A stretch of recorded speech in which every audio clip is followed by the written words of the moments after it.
Hello. Yes, this is going to be a weird video because I just kind of thought of it the last minute. But I thought I would do a quick, like, review of every episode of Modern Doctor Who, because it's the 60th anniversary this year, and so we might as well go through it.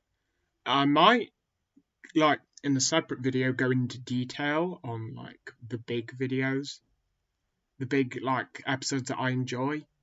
But so we'll be going from Christopher Eccleston all the way up until Jodie's last episode.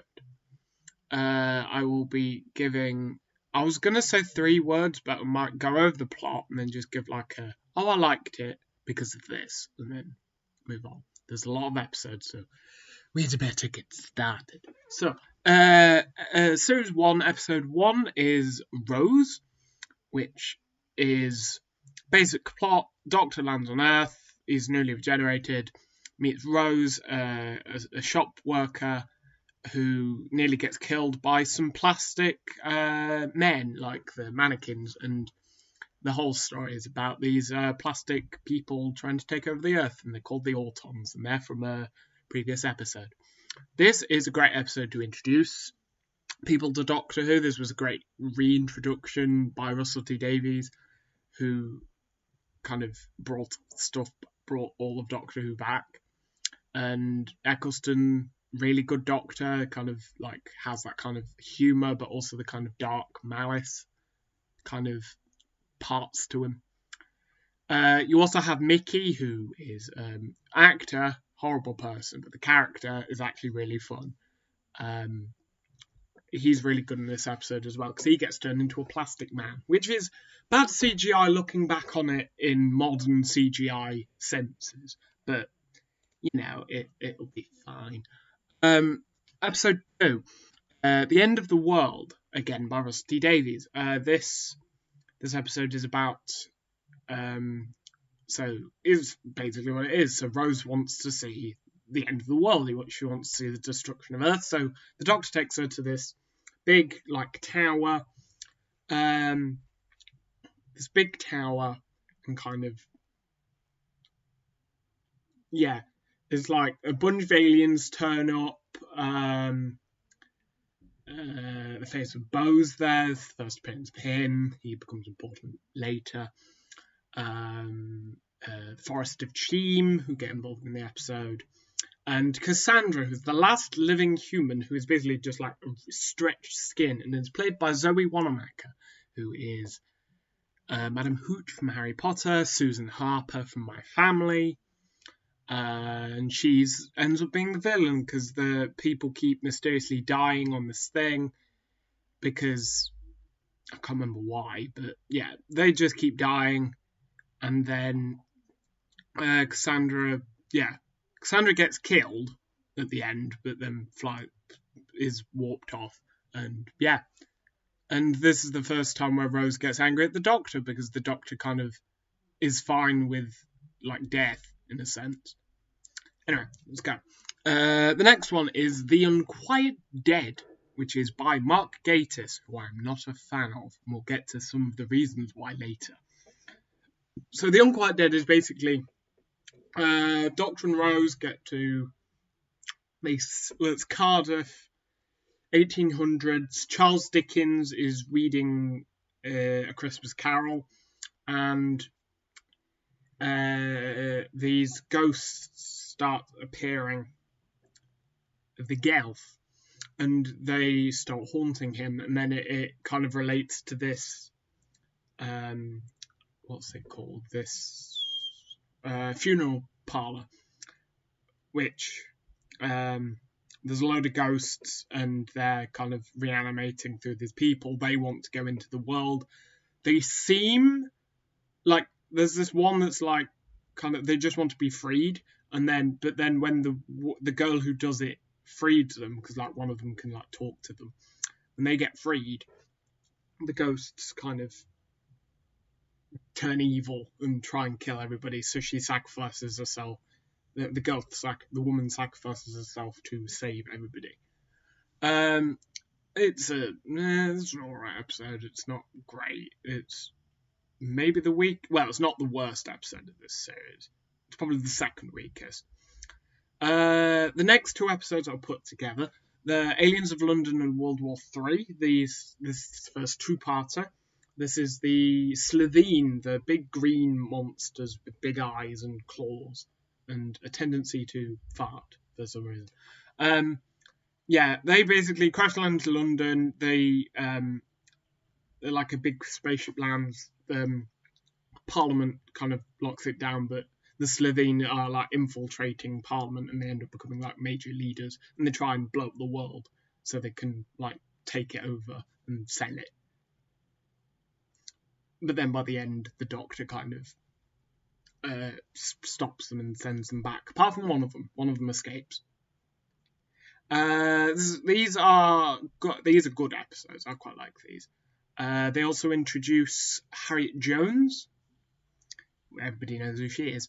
And she kind of becomes more important in series 2 and 4. Series 2 and 4 probably, I'd say.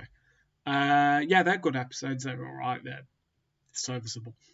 The next episode is Dalek, which is the Slitheen with Rusty Davies. The Dalek is by Robert Shearman. This is the first introduction of the Daleks into Modern Who. There is only one Dalek in this episode, and that is what makes it brilliant, is that there's this one Dalek and it ends up killing so many people. And in the end, it kills itself. Like, it's not defeated by the Doctor. It kills the Doctor persuades him to kill himself. Because the Dalek realises nobody's coming, that there's no Daleks left, nobody else is coming for the Dalek. And then, because this is where the Time War starts to appear for the Doctor, so like the Doctor wants to kind of forget the Time War, because it's just happened for him, and he's done some horrible things, and he wants to forget about it, but then this Dalek turns up who he was fighting against, and it kind of makes him angry. And this is the introduction of a character called Adam. Again, horrible actor. Horrible character as well, arguably. And that's because, Dalek's a great episode. It's probably the second best episode in this series. We'll move on. Because the next episode is the worst episode in this series, but even then, it's still meh. And that is The Long Game, which is by Russell T Davies. This episode is on the same spaceship from The End of the World. It's that big, long kind of spaceship. It's that. But, it's earlier in time. No. Yeah, earlier in time, because Earth hasn't been destroyed yet. Kind of the news network, it's basically, this is where the news is broadcast to the Earth. So, like, the Earth knows things because of this news network. And it's, like, where people work and stuff. And it's basically, it then turns out that the news is being altered by this being called the Jagrafess, who's being assisted by the editor, who's played by Simon Pegg, who they've wasted in this episode. Like, you could bring Simon Pegg in for so many things, and you brought him for this. Yeah. It has Adam comes with them after Dalek, and this is where they go. Adam ends up getting an implant, so like the news is broadcast into people's brains, and it kind of like their heads open up, and there's like the brain there. He gets that put into him, and he does a load of like shit and annoys the Doctor so much that the Doctor sends him home at the end of the episode. And then as he's leaving, like Adam's like, thank you for this and this, and the Doctor's annoyed. And so when his mum he keeps doing that, which annoys Adam. But then his mum comes back and goes, you've been gone for so long. As time's gone by like that. And then his head opens up, and that's the end of the episode. Yeah, it's not great compared to the rest of this series, especially all the episodes after this. All the episodes after this are amazing. So it's kind of like, this is like so there's good episodes before and there's good episodes after. This is kind of like you need to get through this. The next episode is my favourite episode of Series 1, and that is Father's Day by Paul Cornell. So this episode is, the Doctor says to Rose, okay, you can go wherever you want. And Rose says, my dad died in a car crash. I would like to go and see him and maybe talk, because nobody was there when he died. So I'd like to go talk to him when he dies. The Doctor said it's kind of a bit iffy, but allows her to do this. And so they go and watch. But Rose is hesitant and doesn't want, and doesn't end up doing it. And he dies anyway. But then she says, can we do it again? The Doctor again kind of is a bit worried, but says, okay, but as long as we're careful in terms of the timing, because you don't want Rose and Rose to meet, and you don't want the Doctor and Doctor to meet, because it'll cause a time paradox.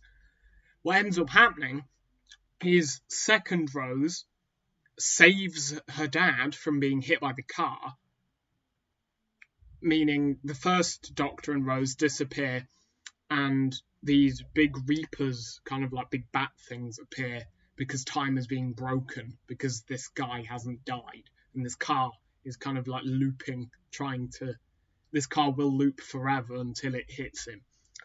And then the whole episode is about, oh, she saved her dad, she can talk to the dad, but then the dad slowly realises, oh, you're here because you were trying to save me, and I need to die so these people don't, because the Doctor gets killed because the TARDIS won't leave, and so he ends up getting killed. There's baby Rose, there's Jackie, her mum, they're all there, child Mickey. It kind of is there's a bit of it's like a very time kind of, it's very small, it's very focused, it's mainly focused around this church, and it's a great episode because it just kind of it deals with Rose's grief over her dad, and it's very good. The next two episodes bunch together again. They are The Empty Child and The Doctor Dances. The Dances, yes. By Stephen Moffat, who is he is the guy who took over Doctor Who when Rusty Davies left, so we'll get to him at some point. But initially he wrote some episodes in these series. He also wrote Coupling. Coupling's amazing. And Sherlock. And Dracula, which is less good. But yeah, The Empty Child and The Doctor Dances are episodes in World War II. These introduce Captain Jack. They have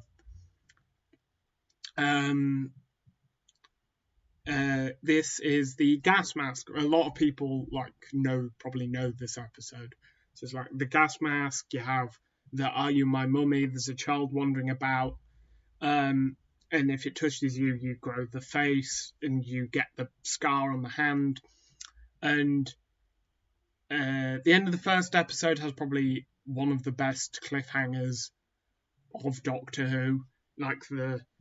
Because you have the Doctor who seems to be looking after the patients, and then he turns, his hand, the Doctor notices has the scar, and then he starts to kind of change, and he's played by the guy who plays Victor Meldrew.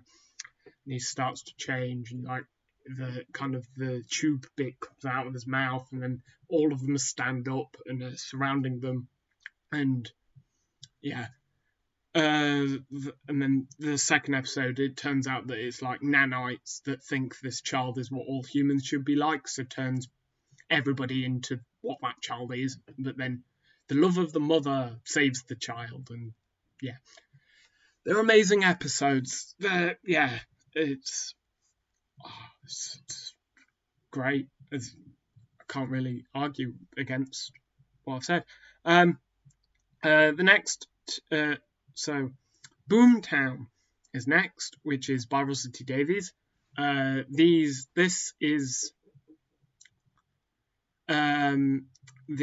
brings back the Slitheen that survived from the other two episodes.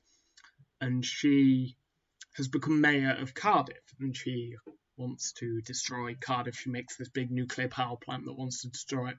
So there's like this whole thing. But the Doctor captures her and wants to send her back to her own planet. So kind of saves the world early on.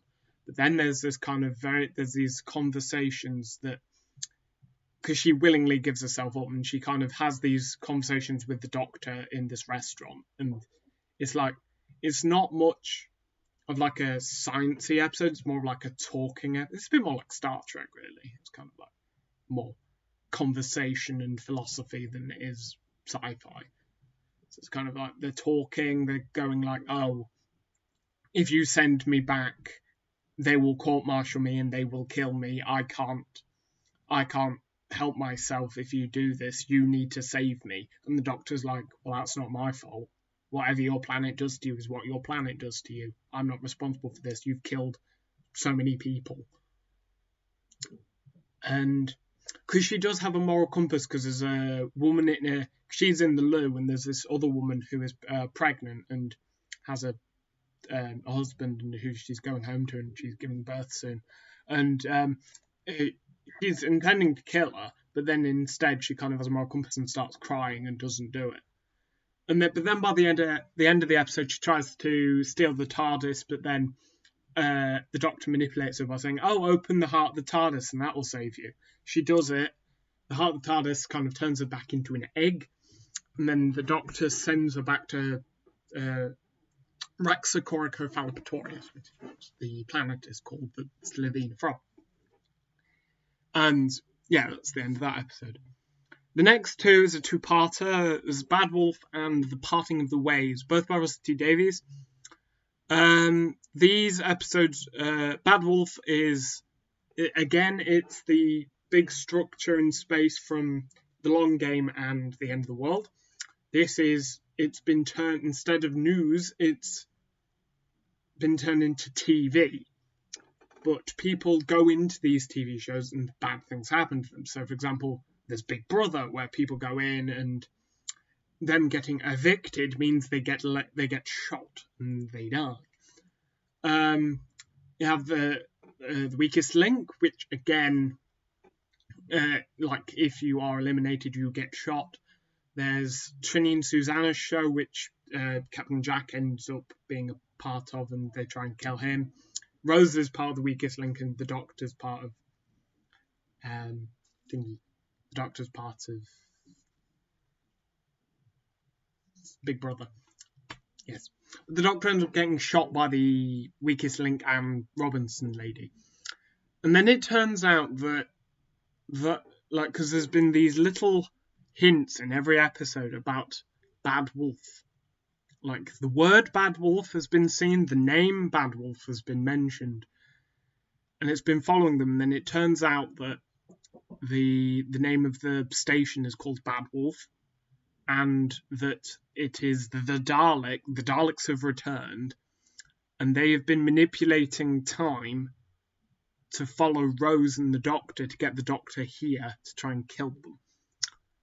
And so, by the end of the episode, the Parting of the Ways ends with Rose looks into the heart of the TARDIS after being abandoned, looks into the part of the TARDIS and kind of gains the powers of the time vortex, comes back to the station and saves the Doctor, but then the Doctor, by killing all these Daleks, and then the Doctor takes the vortex off of her, but the power is so much that he has to regenerate, and he turns into David Tennant. Now, David Tennant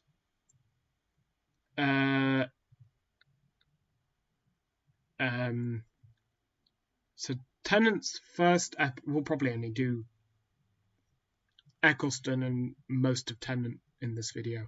I'll probably do other videos for Doctor Who. I'll probably do Lost as well. I'll do Star Trek because I'm watching through Star Trek slowly, so we can do that. Let's carry on. So yes, David Tennant's first episode is a Christmas special. It's called The Christmas Invasion by Russell T Davies. Most of this episode centres around the Doctor is asleep. the Torchwood, no, not Torchwood, they turn up later. The government send up a space probe, which gets answered by these big aliens, and then they control the population by anybody who is type A blood ends up getting controlled by them and gets sent to the roof because the person who sent their blood out into space was type A.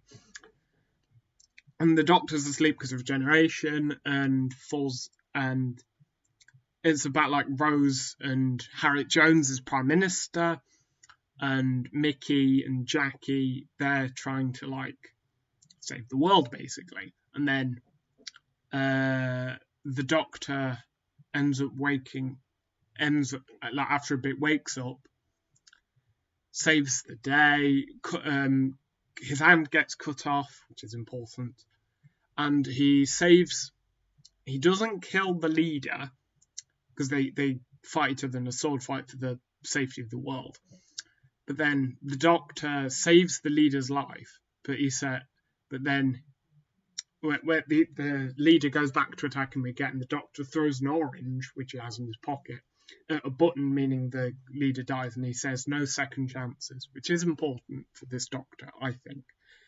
Then at the end of the episode, Harriet Jones they're all like, oh yeah, you did it, you saved the world, hooray.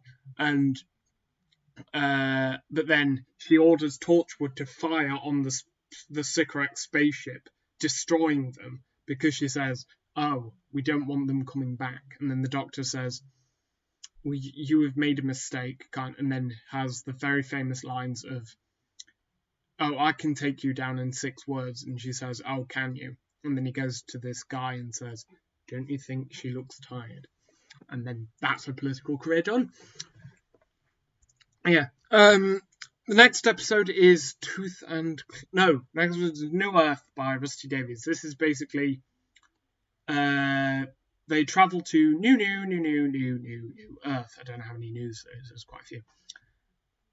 They go to there, and there's this hospital, and it can cure any disease, but then it turns out that the cat nurses are experimenting on the humans and are like breeding them so they give them all the diseases and try and like find cures via them. So it's kind of like lab experiments, that kind of thing.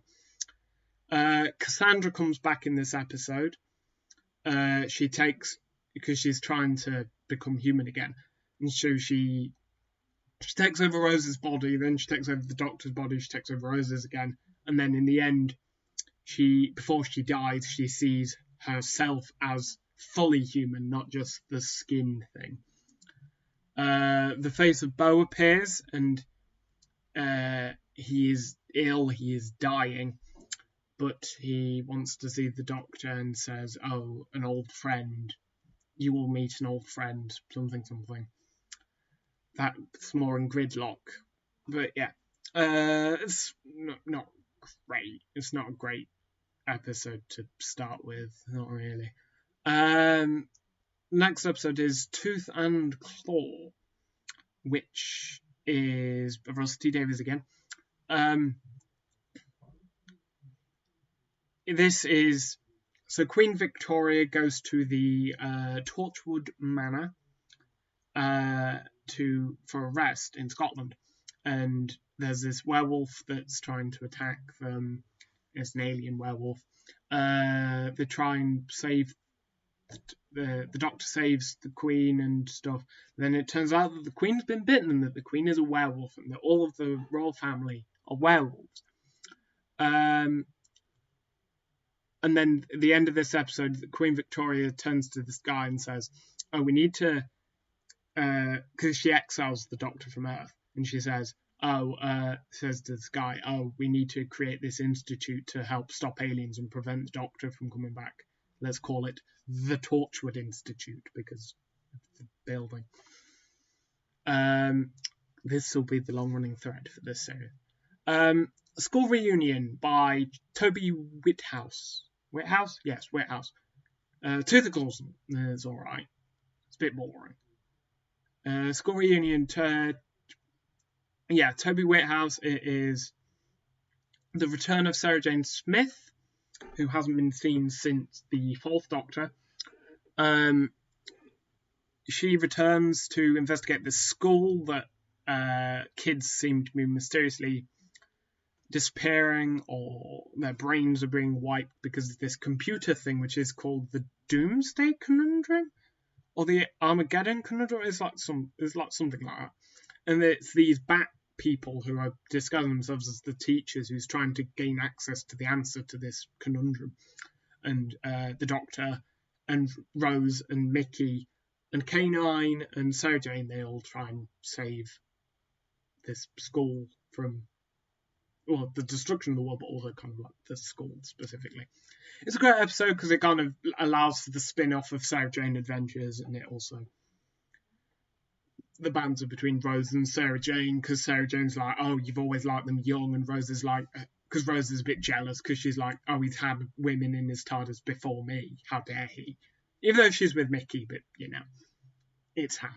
stuff's happened. Yeah, it's a good episode. I quite like this one. It's quite fun. The next episode, The Girl in the Fireplace by Stephen Moffat again. This is the Doctor gets on the spaceship that has portals to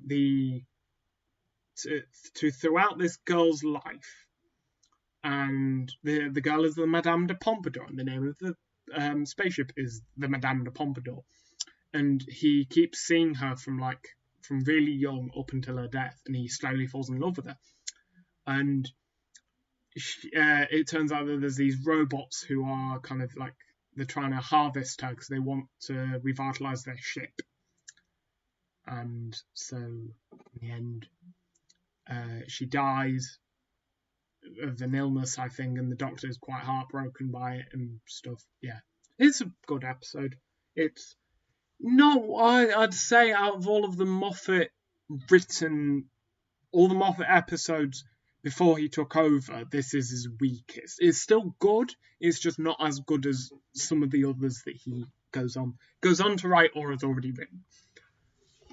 The next two episodes are The Rise of the Cybermen and The Age of Steel, which are written by Tom McRae. These episodes they're in an alternate universe.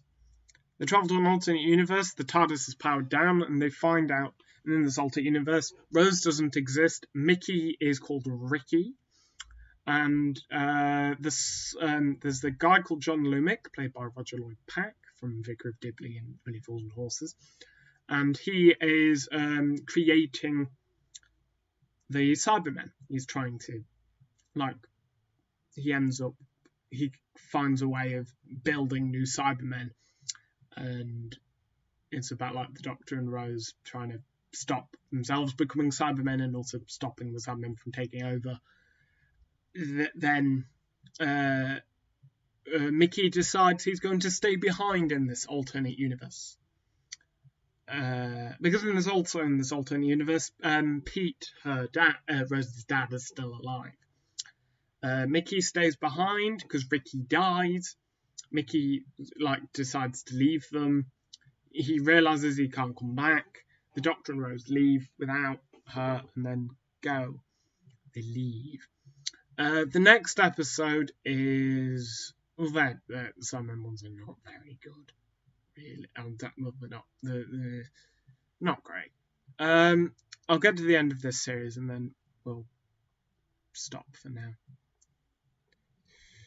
The next episode is called The Idiot's Lantern, which is written by Mark Gatiss. Again. This episode is basically the Doctor and Rose go back to the 50s. They think they've gone back to the 60s, I think. Then it turns out that they've gone back to the 50s. It's the year of the coronation, so 1953.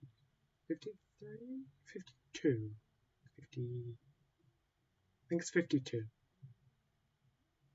I've forgotten. Yeah, they go back there. There's this family who kind of... the dad's a bigot. He's horrible. The Gran, played by Doris from Gavin and Stacey, she her face gets mysteriously disappeared. It turns out that the TVs that they're using for the coronation, because obviously everybody bought a TV in the 50s to watch the coronation, because this alien knows that the coronation is one of the most watched TV things. The alien is like a cyber thing, and she harvests energy through people and like people's energy. So she kind of takes their faces and tries to get power from that. And she nearly takes over everybody, but then the Doctor saves the day. Rose's face gets taken. It's all right. This is the start of the Mark Gatiss. Mark Gatiss is well known, and with every episode that he has, you can watch 12 minutes of it, and it'll be good. And then the rest of the episode is shit. And that's how all of his episodes go. Like, the beginning bit is interesting, and then it just kind of, for some reason, it goes off in this weird angle. Yeah. The next two are The Impossible Planet and The Satan Pit, written by Matt Jones. These are they land on they're in the space station near a black hole, but for some reason the black hole hasn't sucked them in yet. They arrive, but the part of the ship that has the TARDIS seems to have disappeared somehow. The Ood, this is the introduction of the Ood, and they're like slaves who are working for the people in the base. Then it turns out that there's like this demon underneath this rock that kind of has taken over some of the people, and the Ood takes over the Ood, and the Doctor ends up talking to this demon, and Rose and the Doctor work together to sacrifice the demon. It's an alright two-parter. It's like middling. It's alright, I'd argue. It's like, well, both of them are good. It's just Series 2 is definitely the weakest of David Tennant's run. Like, out of Series 2, 3, and 4, Series 2 is his weakest because it has the most amount of bad episodes of his lot. The next episode is Love and Monsters, which is written by Russell T Davies. Now, everybody hates this episode because it's the first ever Doctor Light episode, and it doesn't feature the Doctor that much, if you don't count Christmas Invasion. Love and Monsters, it follows this guy who is a Doctor Who geek. Like, he kind of is obsessed with the Doctor because he met him once when he was younger, and kind of has a fantasy about meeting him again, so builds this group up to try and find the Doctor and meet him, and they want to learn about him. Then this guy turns up, played by Peter Kay, who kind of makes it very strict and kind of is very like, we must find the Doctor. It turns out he's an alien called the Absorbaloff. He slowly kills the people in this group called Linda, and absorbs them. But the Doctor turns up, defeats the Absorbaloff, and Elton Prince's, who's played by Mark Warren, his girlfriend's face, she's Moaning Myrtle from Harry Potter. She gets her face stuck on a slab of concrete, and she's somehow alive. And the suggestion by the end of the episode is that they still have a sort of relationship. So it suggests that Elton Prince has oral sex with a slab of concrete. Doctor Who, everyone. Which is probably why everybody hates it. But it also has a load of ELO in it, and it's a great episode. I love it. A lot of people hate it, but I love that episode. The next episode, Feha. This is the worst episode of this series. Written by Matthew Graham. The Doctor arrives in 2012 for the 2012 Olympics, and it turns out that the children are disappearing, and they find out that this girl called Chloe Webber is drawing. Every time she draws a person in the street, they disappear, and they get put into the painting. The drawing is alive. There's like a really bad CGI scribble monster that chases the Doctor, and then by the end it turns out that she has trauma from her dad, who left and was abusive or something. and she drew him and kept him in a cupboard, but he escapes and he's like evil. But the acting of the girl is one of the worst. The worst bits of acting I've seen in Doctor Who. We'll get on to, in a later episode, the worst one, because that's from an episode called Orphan 55. And anybody who's seen that episode will know how bad it is. Anyway, yeah, this is a shit episode. If you're going to watch through the series, skip it, please. Yeah.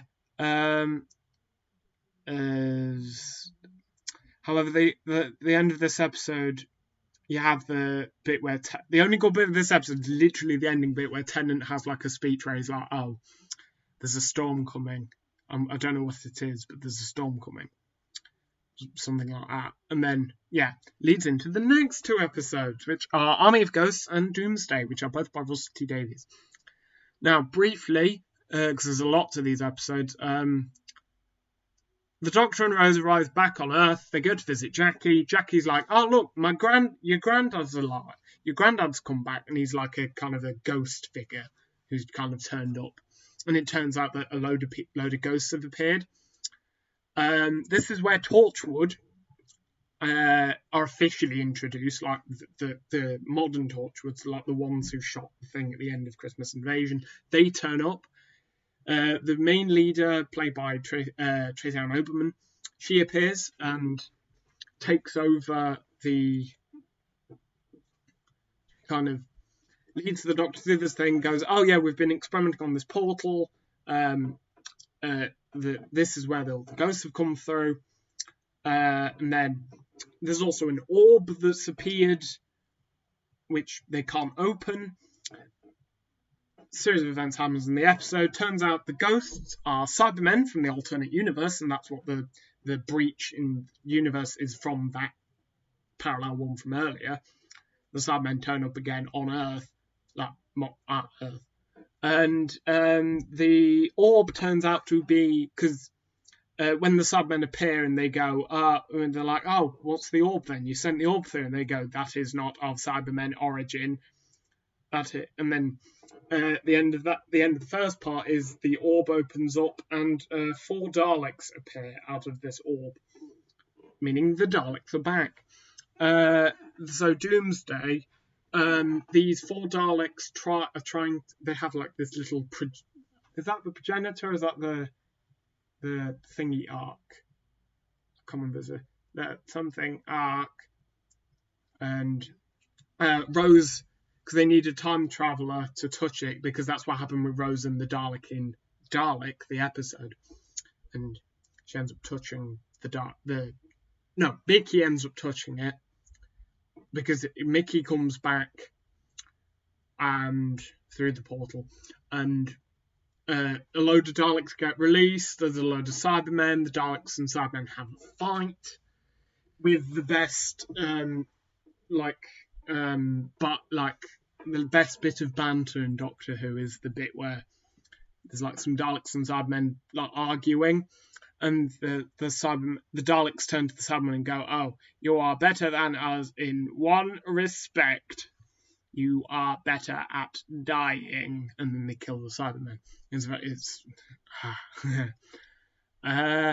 yeah, and then so Pete turns up from the other universe. Pete and our Earth Jackie meet because his Earth Jackie, I forgot to say, in Age of Steel, she dies.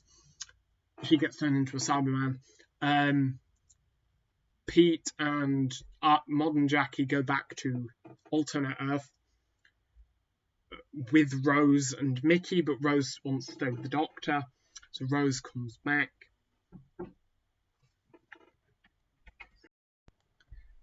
Yes, hello. Sorry about that. Where was I? Yes. So yeah, Rose comes back into our universe. The Doctor's angry, but is like, "Oh, we can help close the barrier." There's 2 clamps. They're holding onto the clamps while the portal shuts. Everything goes into the void, as it's called. And but because the Doctor and Rose have been into the void, they are susceptible, because it's everybody who's been in the void will go back into the void.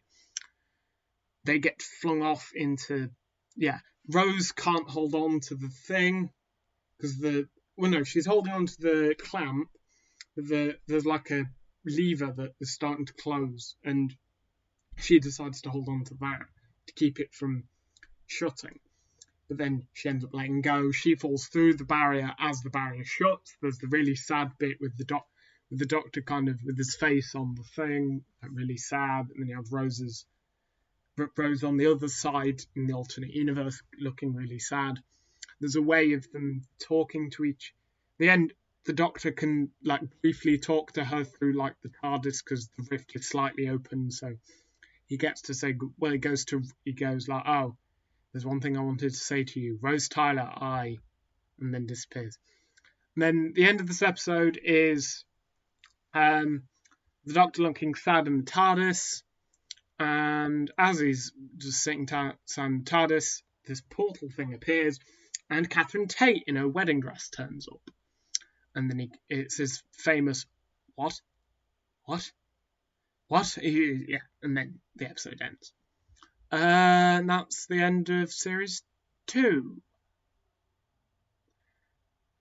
And that's probably going to be the end of this video, because we're about 40 minutes in. Yeah, I really like Tennant's really...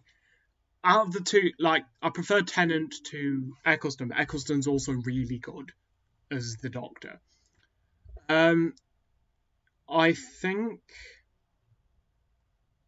what I like about Doctor Who is that it has the ability to be really good and also really shit. And it's that variety that makes you want to watch each week, because then you'll go, oh, that was awful. Oh, I can't wait for a good episode. And then when you watch the good episode, you're like, this is why I watch Doctor Who. That's the point of it. But yeah, next time we will probably get through Series 3, Series 4, and then the Series 4 specials. Maybe start Series 5, I don't know. But once I've got through Doctor Who, I might do Lost, I might do Flash, I might do other things. Who knows? But yes, I thought this would be quite fun, and it has been. Yes. Thank you for watching, everybody.